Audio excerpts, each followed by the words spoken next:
Welcome to the Naked Wine Podcast. Two best friends and wine. Natural and free. Skin contact sometimes. Unfiltered, never find.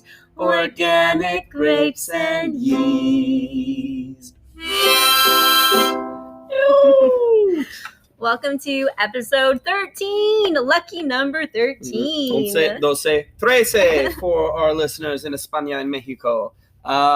Natural wine making is what we are talking about today. Terms, lingo, stuff we've spoken about from episode 1 to 12 that we just glossed over, and you're like, wait, why can't you just revisit that all? Yeah. And so I can get down on my natural wine definitions. Basically, we just wanted to go a little bit more in depth in some of like the terms that we just throw around on the pod when we're talking about natural winemaking, so that it's, we can all have a better understanding of it. I'm already learning new things just from preparing for this podcast. Totally. So let's jump right into it, because it wouldn't be a pod on the Naked Wine Podcast if we weren't drinking something. This is the only reason we do it. And to, drop some knowledge tidbits in y'all's ear. But I bet y'all can't even guess. We're drinking Party Panda. Party Panda in the house. We had never heard of this pet nut before. Neither had the wine shop people. The wine shop had just gotten it in, and we were super excited. We even, doing some Googling, didn't find too much on it, but it is German. It from is the region. Riesling. Mosel or Mosel, I forget how they pronounce it.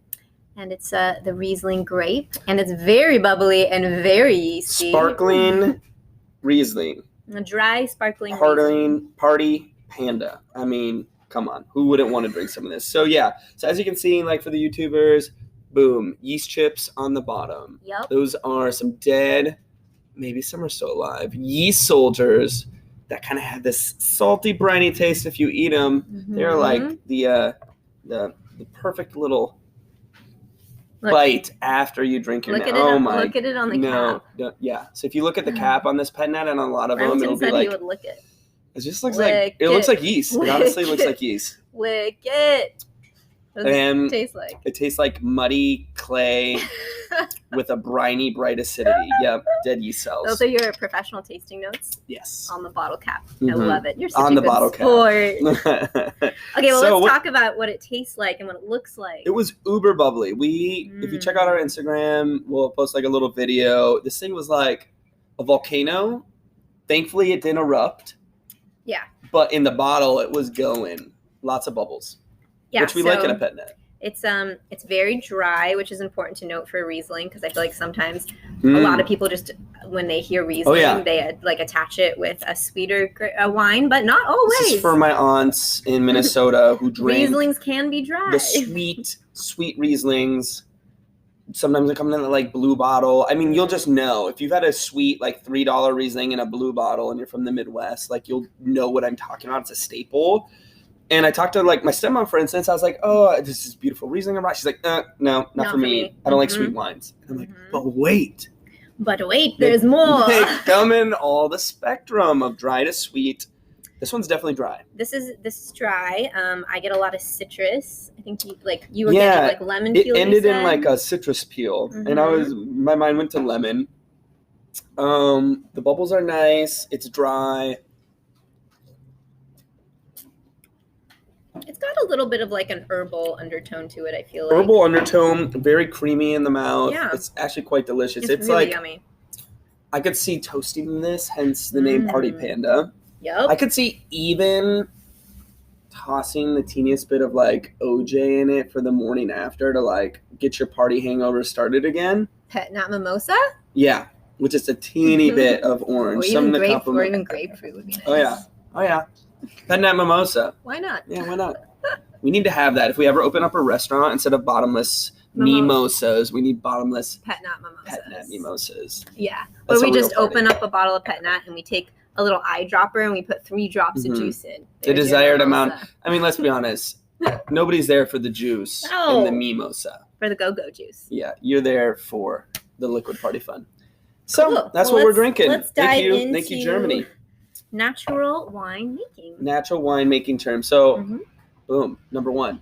We're going to cover like 14, so bear with us. We'll try to whip through them, and hopefully this is exciting. Natural wine, what is it? I put this little list together here, so I'll take this one over real quick. But here's like the most important things when you think about natural wine. Organically farmed or biodynamically farmed. It was hand harvested, the grapes, versus machine harvested during harvest when they're ready to be picked. They used the native yeast instead of GMO modified pitched yeast. They didn't add any additions in the cellar. They didn't fine it or filter it. And they didn't add a ton of SO2 for preservatives. If they follow all of that, it's like an uber natty wine.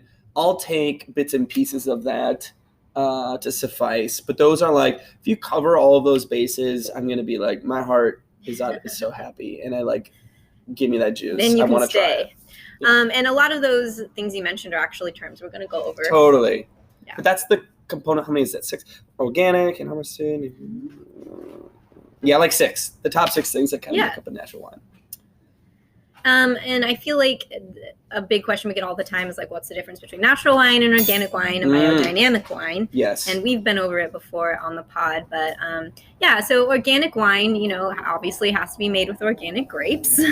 And biodynamic wine, so a wine can be organic but not biodynamic. So biodynamic really goes into like very, very strict farming rules, not only about like how they make the wine, but like how they keep the vineyard, how they water the vineyard, how they fertilize the vineyard, how they keep insects away. It's crazy cool. It's crazy cool. You just visited a biodynamic farm vineyard a vineyard in France. Bordeaux, right? Right outside of Bordeaux. Whoa. It was very cool to see how they they've got bees on there. They've got fruit trees strategically planted. Why? Just for the good balance and like the farm, the basically vineyard? They just for the balance and like the ecosystem. Yeah. So having like I think I've spoken about this before, like monoculture over poly, like having multiple plants. It's good for soil diversity. Yes. So soil health and diversity, I think is the word I was looking for, but yes. Yeah, so there's organic wine, not to be confused with wine that's made with organic grapes, but then things can be added to the wine, and then it's not organic wine anymore. And wine can also be biodynamically farmed, but not made in a natural style. Correct. Like, where did we go for Carrie's birthday? Up near Central Coast.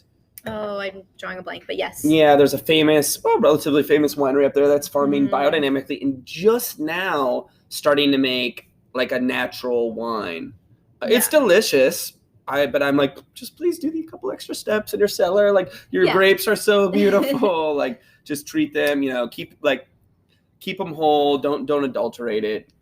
And they're starting to do that now. Right. So like you said, it's all about the steps. So biodynamic farming and the making wine biodynamically, is one step. Organic grapes is another step. And then not adding anything or taking anything out of the wine when you're making it is another step. And when you add all those steps together, then you get natural wine. Totally. One more tidbit. Shout out Rudolf Steiner, father of biodynamics. If you want to learn about biodynamic farming, just type in Rudolf Steiner. I'm sure there's some books and literature out there. It's crazy cool. It involves they like horse manure, follow the moon cycles. It's awesome. I mean, I'll take it. Why not? If you're going to be more attentive to my grapes, go for it. I'd rather have that than less attentiveness and just spraying it with pesticides. I always say that biodynamically farmed grapes are just pampered grapes. Pampered. They had their facial. They had their mommy time. They've been in the spa. Yes. All right, so boom, that was 1, 2, and 3. Let's keep her going. After you've farmed grapes, well, before you make wine, you got to pick them. So hand harvesting. We talk about hand harvesting in natural winemaking, and I mean, it's. I've never worked a harvest. I want to. Would you want to work a harvest? We really want to work a harvest. We want to do it together, I think. But man, depending on like the big producers, imagine how many grapes, how many vineyards they farm and they have to work and they have to collect in order to put, Apothic Inferno on every shelf in the United States. Like you have to do that with a machine. And, no offense on that, but the machine is it's not as selective as these 10 digits on our hands? Yeah, the machine is going through and basically scraping the grapes off of the vine. So they're grabbing rotten grapes that shouldn't be in there, wrong clusters. They're grabbing underripe grapes. They're grabbing more branches and leaves and twigs and such than they should, also damaging the vines. And sometimes, they're getting they can get insects. They can even get little mice. They sometimes can get little mice or little birds stuck in there. And then, of course, that stuff can get into your wine. And nobody really wants to be drinking, blood of bird in their wine. And I mean, blood of bird. I mean, they have quality control people on the line sorting that stuff out. But think about it. If it's that large, we all heard about the finger in the vineyard. We all heard about the finger in the Wendy's chili. Yes. And, that must have just escaped quality control somehow. So that probably happens in wine, little birdie. Yeah, so hand harvesting is just, and God bless all the people who do it, because it is hard work just from what I've seen, watching on documentaries and such. But it looks hard. Very hard. But basically, they're just being more gentle with the grapes, more selective, like you said. Yeah, more selective. Picking the best of the best, the ripest, not the underripe, and all the above, so that you can make a good end product. Being more selective. Yes. And that's important. But that's maybe also why when y'all are give us some natural wine recommendation. What's your favorite natural wine, or where can I find it? It's really, really hard because, not to my knowledge, nobody's been able to scale a natural wine wine brand yet. There are a few out there that are in Whole Foods and pockets of the different coasts and subregions, but it's really hard to make. Yeah, lo-fi and there's a bunch, but. Oh, was that the one at Whole Foods, lo-fi? Yeah. It's just really hard to make a natural product on that large of a scale. It is hard, yeah. And you either have to have if you have a larger vineyard and your yield is bigger, then you have to have a lot of hands, or you just it takes longer to do too. Yeah. Which is another reason why you're not going to find $2 Chuck natural wine out there, because it just is more expensive to make natural wine. It is more expensive to make. Oh, I read this amazing quote. Wish I had the book with me. She let me borrow this great book, Wine Girl. Yeah, about the youngest female sommelier. Sommelier at a Michelin star restaurant when she was 21. Her story is insane. It's insane. I'm totally blanking on the author's name right now. We'll post it. We'll post it, because shout out to her. Her story is incredible. She's badass.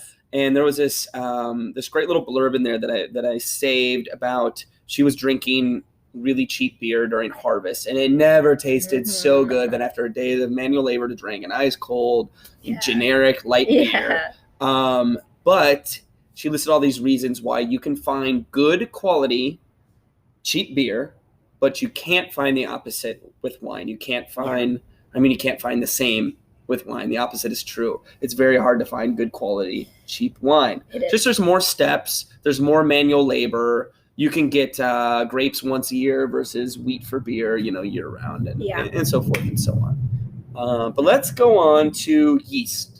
It's really important. You saw Without the yeast in yeast, here. You can't make wine.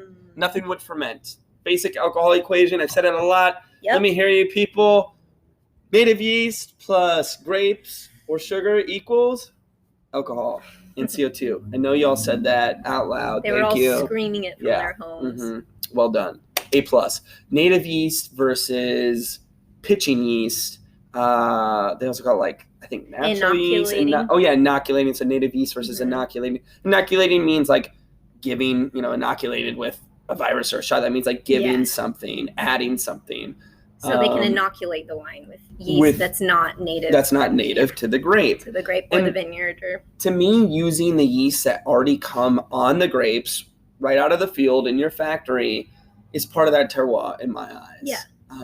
We'll get to that later, but terroir is a special thing, and I think using native yeast is a step in keeping an essence of the land, because, that's what makes New York bagel special and San Francisco sourdough is what's in the air and the yeast and the bacteria. And I think the same is true. I want to taste what's special about the place when I'm drinking some wine. And it's super interesting that the yeast is everywhere. It's in the cellar. It's in the vineyard. It's on the grapes. Everything. It's a very natural, wonderful phenomenon. Yeah. We love yeast. Without it, we can't. They're the ones who make alcohol. No for wine, us. no bread. Yeah, all the good cheese. things. Yes. Oh my goodness, all the great things. Beer. Yeah. So that's yeast, and that's why we love native yeast. Yeah. I'll let you take this one over. Okay, so carbonic maceration is the next thing we're going to talk about a little bit. So basically, this is when so they'll take like a whole cluster of grapes, sometimes even like leaves and twigs and stems, and they put it all in the vessel, and they seal it up so no oxygen can get in there. And basically what happens is the grapes start fermenting and like inside the skins, which is super cool, and it kind of makes for a little bit of a different like flavor profile, which is fun.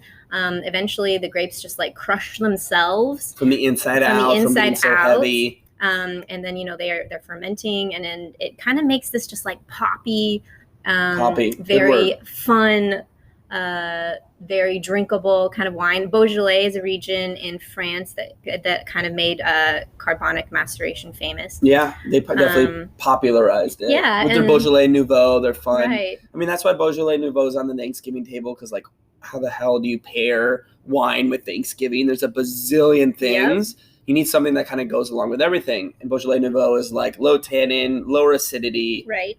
Kind of fruity, nothing that's going to like grab your tongue and take it over. It's all pretty palatable, so it's a good choice for the Thanksgiving table. Yeah, it's gone through easy. Carbonic maceration. Yeah, it's super easy drinking, and a lot of fun flavors in there.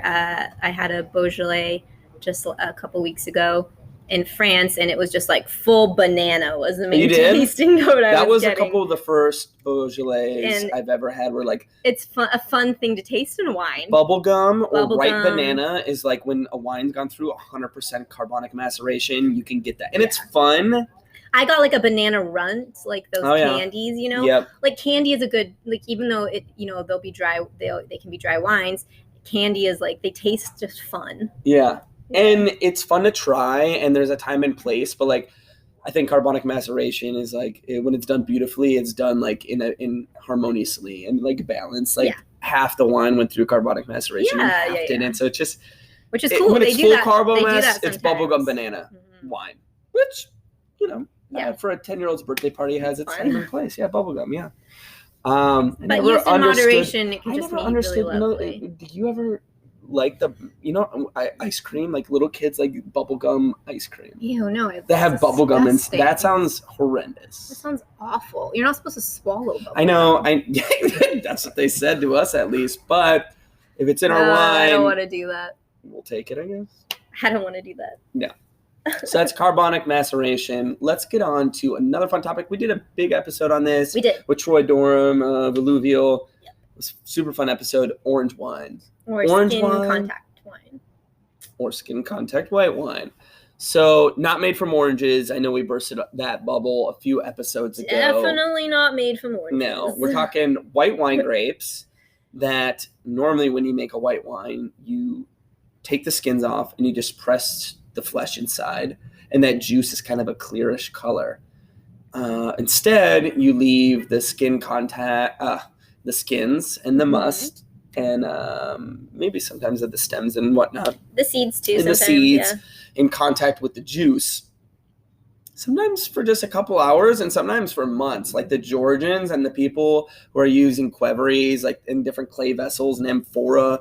They like the Italians. They like to do it for a long ass time. And honestly, I think that's how it was done way back in the day. Yeah. Like when I talk about Jesus juice, I think they were making like very long. I think so skin too. contact, very long on the skins, skin contact orange wine. Which is why I feel like there's a lot of amazing orange wines coming out of Georgia, because they've been making it for a long time. They know what they're doing. They know what they're doing. They totally know what they're doing. So, the result of that is how you get that kind of amber and different shades of orange on the wine. It gives it more tannin.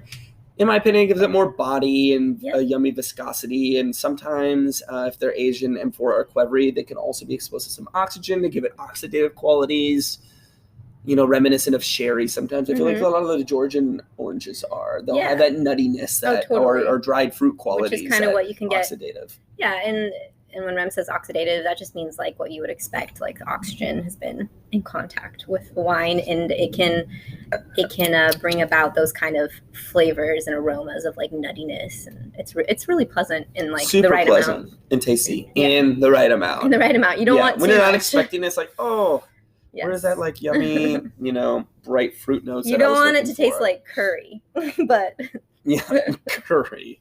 No, we don't want that. So number 9, fining of the wines. We've been over this before. The fining process is what can make the wine not vegan. Right. So that means like basically, well, it's funny. I'm reading Rem's notes here, and first I'll say the 2 things that I already knew fining was used for. Okay. And one is, it can like basically it can get rid of like undesirable smells or odors that the winemaker thinks like they don't want in there. It can also basically like sometimes winemakers don't want the wine to be cloudy. Mm-hmm. It also has to do with consistency. This like not they want to put out bottle after bottle after if this particular winemaker wants to put out bottle after bottle after bottle that's very consistent, and as consumers are like, oh yeah, this looks and smells and tastes the same. One of the things that they may do, because that's very hard to do depending on like the weather you've had that year and how your grapes are doing and all kinds of stuff. So fining is one thing they'll do.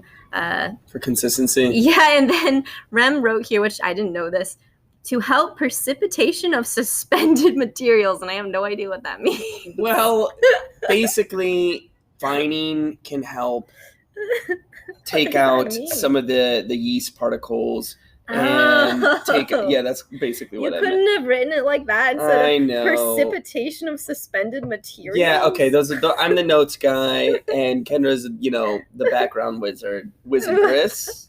What's the word? Wizardress? I can just be a wizard. A wizard, okay. So.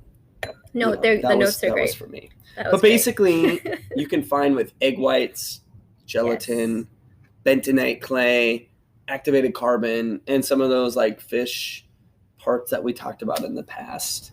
And those can be kind of gross. Yup. They're not always done with that, and some of those weirder ones, but they can be. So you just never know if a wine is vegan or not because of the fining process.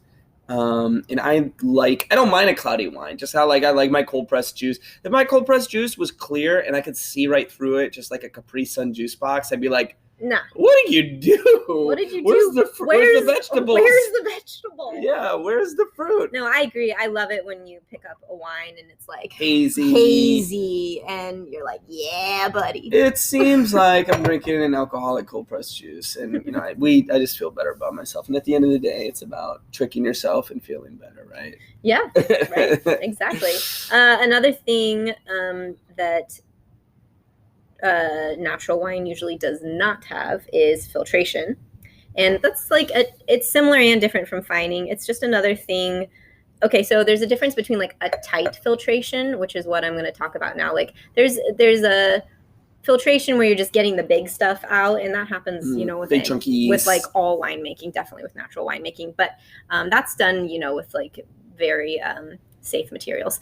But sometimes with filtration, they're trying to get a tight filtration. So they want it to look like no cloudiness, no nothing, no sediments, no leftover yeast or yeast or anything. And then they can use really disgusting things like fish bladders to do that. What else can they use? I mean, egg whites I know are used in the fining process, but at the end of the day... But in filtration, I feel like there's another one I'm forgetting right now. I don't know. A fishing net? A fishing net? A mesh sieve? No, I mean, I agree with Kendra 10,000%. Fining and filtering I don't think is super necessary. Use a big sieve to get out the gross things like things people can choke grape on. leaves, things people can choke on, but leave in the life. Yeah. To me, wine that still has its yeast in there and isn't zonked out of any of its natural yeast and liveliness will be that. It'll be lively. It'll be zippy. It'll taste interesting. It'll be more complex. It won't taste like a homogeneous product. So no filtration. On that same topic, sediment and lees, because that's something that your filtrating out is the lees. But I mean, I love lees. My favorite like if you like champagne that's bready and yeasty and brioche. That's thanks to the lees. lees. Because they've been aged on their lees for a long time, meaning leftover yeast particles. That gives it, a lot of them are still alive or somewhat alive, and when they're left in contact with the remaining wine and the sugar in the wine, fun stuff happens. I love that fun stuff. It does. I mean, tastes like... It's a party. Yeah, it tastes like a pet nat, which is generally going to be more acidic, more along the kombucha-like scale, where a champagne, just because of the double fermentation process, is going to be not quite as acidic, probably a little sweeter, but more along the brioche kind of category of things. But it just gives depth and complexity and flavor in white wines and in sparkling wines. Yeah. We're moving right along here. Number 12. Ooh, we already got to number 12. Yeah. Sulfite-free wines. So basically we mean like wines that are made without preservatives. So there's going to be sulfites in all wine and natural wine. There's just natural sulfites. That's why like even a bottle of natural wine will say contains sulfites. Yeah, let me find it. Because they're required by law to say that. So like, we're just talking about sulfites, talking about like not adding more CO2 basically. SO2, sorry. Yeah, sulfur dioxide. Not adding like we've said before, there's, in the US you can add 350 to 400 parts per million. Most natural winemakers try to do under 50. Europe has it set at like 250 or something for their maximum. The preservatives, and this is largely debated because I am a fan, or I am giving the thumbs up to some SO2 additions, because sometimes it's important. And we'll get to this on a different episode where we talk about wine faults, but some SO2 additions in the fermentation or in the winemaking process can prevent some crazy bacteria takeovers. This is true. And it can be quite useful, but you don't need to dump a crap ton in it. Yeah. The moment you're dumping 350 parts per million SO2 at the end of your winemaking process at bottling, just to make it shelf stable. That's just lazy. Yeah, because then, it's like lazy. It's like a protective barrier for the winemakers, which I understand. You don't want your wine to spoil, but just like if you take the necessary steps to be clean in your cellar and ship it properly, temperature controlled, and just make a clean wine. Don't be messy. Make your bed, clean your room. You won't have these issues with Remington and I are both a little OCD. We like things nice and tidy. Neither of our partners love making the beds with us, but it makes me grouchy when I walk by the room and I don't see her bedmate. Me too. And it's got to be made like perfectly. Like I can't handle it when one side of the bed is way longer than the other, or if the pillow's on the wrong way, or we like to feel like princes and princesses. I want to crawl in bed like you're crawling into like a hotel bed, into an envelope. Perfectly made. Anyways, I digress. But yes. So sulfites, because a lot of people are like, oh, natural wine, sulfite free. No, some people in a very small proportion of the population do have a sulfite allergen, but it's very small. Normally it's little is all right. A lot is not favorable. Yeah. I think a lot will kill the liveliness of the wine. It'll knock out anything living in it. Totally. And I like living products. Yeah. That's why we eat. That's why we eat kimchi, sourdough bread. Yeah, alive. It's alive. Shout out Brad Leone. Bon appetit. Love that man.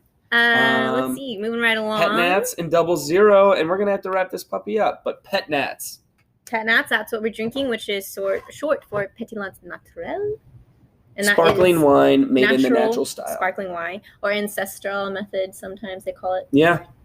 Not the champagne method. Pet Nats go under one fermentation, and that's it. Stick the crown cap on it, let it finish. Yes. This is the speed round. 0 wines mean nothing in, nothing out. Nothing added. 0. Nothing taken away. So if you see 0 wines on a menu, buy it, try it. That's a natural. Drink it, love it. We love you guys. A wonderful episode, number 13 of the Naked Wine Podcast. Yeah. These are some natural winemaking terms. We're going to get into natural wine tasting terms next time. Go Natty or go home. And Party Panda! Party Panda! Cheers! Cheers.